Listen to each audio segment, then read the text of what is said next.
আসসালামু আলাইকুম। আমরা আজকে জাতির অনেক প্রতীক্ষিত একটি সুসংবাদের জন্য অপেক্ষা করছিলাম। আমরা অপেক্ষা করছিলাম যে যুক্তরাজ্যের লন্ডনে সরকারের প্রধান উপদেষ্টা ডক্টর প্রফেসর মোহাম্মদ ইউনূসের সঙ্গে আমাদের বাংলাদেশ জাতীয়তাবাদী দলের ভারপ্রাপ্ত চেয়ারম্যান জনাব তারেক রহমানের যে বৈঠকটি সরকারের অর্থাৎ প্রধান উপদেষ্টার আমন্ত্রণে অনুষ্ঠিত হয়, প্রায় 2 ঘন্টার এই বৈঠক নিয়ে গোটা জাতি আপনার উৎকণ্ঠার সঙ্গে অপেক্ষা করছিল এবং সবাই অপেক্ষা করছিল যে এই বৈঠকের ফলাফল। আমি যে কথাটা আপনাদের এর আগেও বলেছিলাম, এই বৈঠকটি একটি টার্নিং পয়েন্ট হতে পারে। আল্লাহর কাছে অশেষ কৃতজ্ঞতা জানাচ্ছি যে সত্যিকার অর্থেই এই বৈঠকটি একটি টার্নিং পয়েন্টে পরিণত হয়েছে। আমরা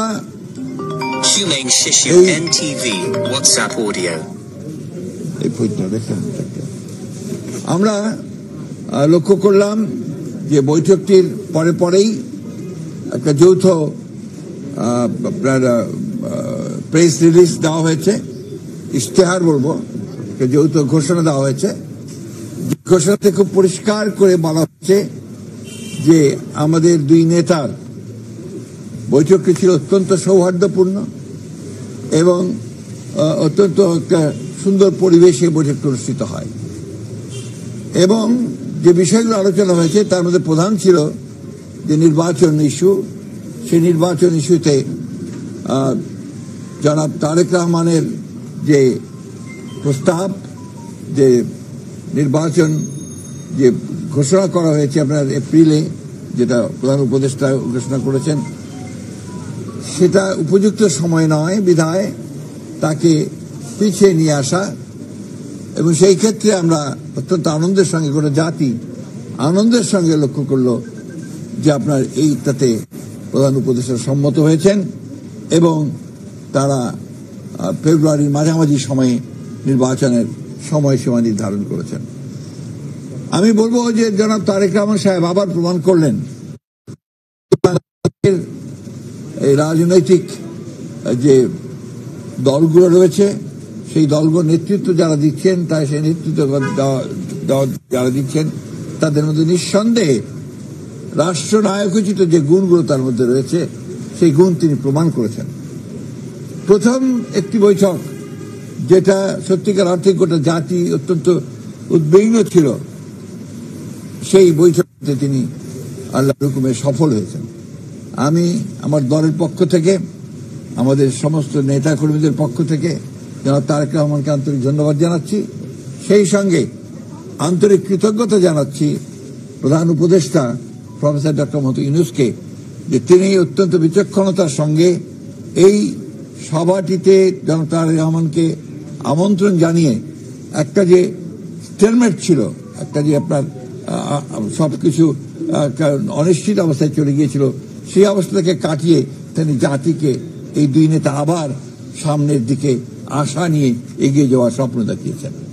এটা আমি তখনও বলেছি যে এখন যেটা প্রয়োজন হবে সেটা হচ্ছে যে আপনার সমস্ত অতীতে যে সমস্ত ছোটখাটো আপনার একটু কথাবার্তা হয়েছে সেগুলোকে ভুলে গিয়ে সামনের দিকে জাতীয় ঐক্যকে আরো দৃঢ় করে এবং যেটা বলা হয়েছে আপনার সমস্যাগুলোকে সমাধান করে নিয়ে আমরা যেন অতি দ্রুত একটা নির্বাচন, যেটা বলা হয়েছে ফেব্রুয়ারির মাঝামাঝি সময়, সেই নির্বাচনে সুষ্ঠুভাবে সুন্দরভাবে যেতে পারি এবং জাতির যে আকাঙ্ক্ষা সেটা পূরণ করতে পারি এবং এই 15 বছরের ফ্যাসিস্টদের যে ধ্বংসস্তূপের মধ্যে যে স্ট্রাকচার, যে কাঠামো, সেই কাঠামোকে নতুন করে গণতান্ত্রিক কাঠামোতে আমরা রূপান্তরিত করতে পারি।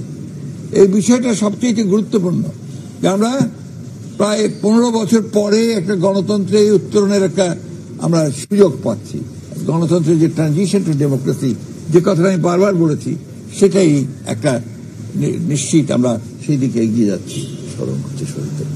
আমি এই সঙ্গে আজকে সত্যিকার কর্তা বলতে কি সবচেয়ে বেশি স্মরণ করতে হয় আমাদের সেই সমস্ত শহীদদেরকে যারা জুলাই আগস্ট মাসে তারা অধিকার আদায়ের জন্য তারা তাদের প্রাণ দিয়েছেন, প্রাণ দিয়ে সেই পরিবর্তন ঘটিয়েছেন, ফ্যাসিস্টকে পরাজিত করে তাকে পালিয়ে যেতে বাধ্য করেছেন এবং বাংলাদেশের মানুষের জন্য একটা নতুন সম্ভাবনার সৃষ্টি করেছেন। চতুর্দিকে একটা অনিশ্চয়তা ছিল এবং অনেকে অনেক কথা বলছিলেন বিভিন্নভাবে। আজকে এই দুই নেতা প্রমাণ করলেন যে বাংলাদেশের মানুষ এখনো প্রয়োজনের সময় ঐক্যবদ্ধ হতে পারে, নেতারা নেতৃত্ব দিতে পারেন এবং সেই হিসাবেই বাংলাদেশের মানুষ সামনের দিকে এগিয়ে যাবে। আমি যে কথাটা আবার বলতে চাই যে আমার সঙ্গে মিটিং শেষ হওয়ার সঙ্গে সঙ্গেই আমাদের নেতা জনাব তারেক রহমান সাহেবের সঙ্গে টেলিফোনে কথা হয়েছে। তিনি এই 15 বছরে যারা গণতন্ত্রের জন্য সংগ্রাম করেছে, লড়াই করেছে, বুকে রক্ত দিয়েছে, জুলাই আগস্টে যারা বুকে রক্ত দিয়েছে তাদের সকলকে, শহীদদেরকে তিনি শ্রদ্ধা জানিয়েছেন, তাদের আত্মার মাগফিরাত কামনা করেছেন এবং দেশের জনগণকে এই 15 বছর ধরে গণতন্ত্রের সংগ্রামের জন্য যে লড়াই তারা করেছে সেই লড়াইয়ের জন্য তিনি তাদেরকে আন্তরিকভাবে কৃতজ্ঞতা ধন্যবাদ জানিয়েছেন। অভিনন্দন গণতন্ত্রের মাতা।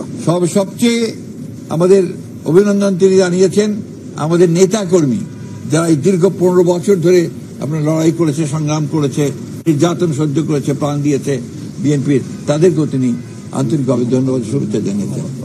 একই সঙ্গে তিনি অত্যন্ত বিনয়ের সঙ্গে, শ্রদ্ধার সঙ্গে তিনি তার মাতা এবং আমাদের গণতন্ত্রের মাতা, আমাদের দলের চেয়ারপারসন দেশনেত্রী বেগম খালেদা জিয়াকে তার কৃতজ্ঞতা জানিয়েছেন, শ্রদ্ধা জানিয়েছেন যে তাকে সঠিকভাবে তিনি দিক নির্দেশনা দিয়েছেন,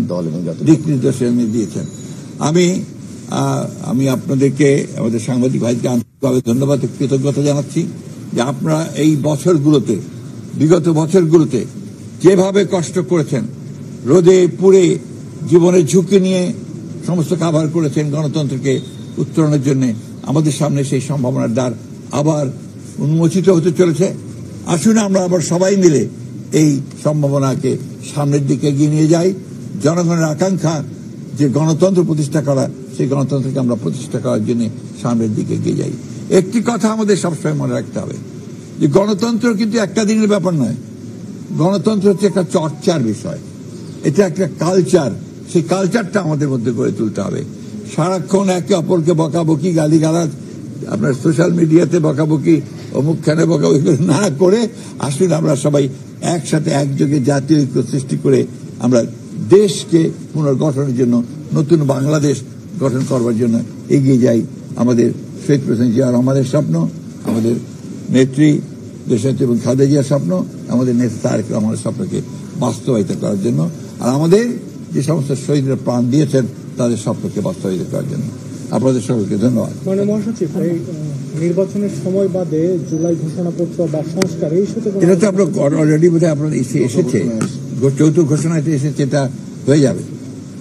এইসব আপনি বলছেন যে নির্বাচন ফেব্রুয়ারির মাঝামাঝি হওয়ার জন্য সর্বসম্মত, এটা কি আসলে বিএনপি এবং প্রধান উপদেষ্টা যে বৈঠক হয়েছে সেই বৈঠক কিছু সর্বোচ্চ সিদ্ধান্ত? হ্যাঁ, অবশ্যই। এতক্ষণ কি শুনলেন? ইশতেহারই আছে। হ্যাঁ, এবং যেটা ঘোষণা দিয়েছেন কিন্তু আপনার সরকারের উপদেষ্টা একজন ডক্টর খলিল, এরা যৌথ ঘোষণা হয়েছে। Thank you very much.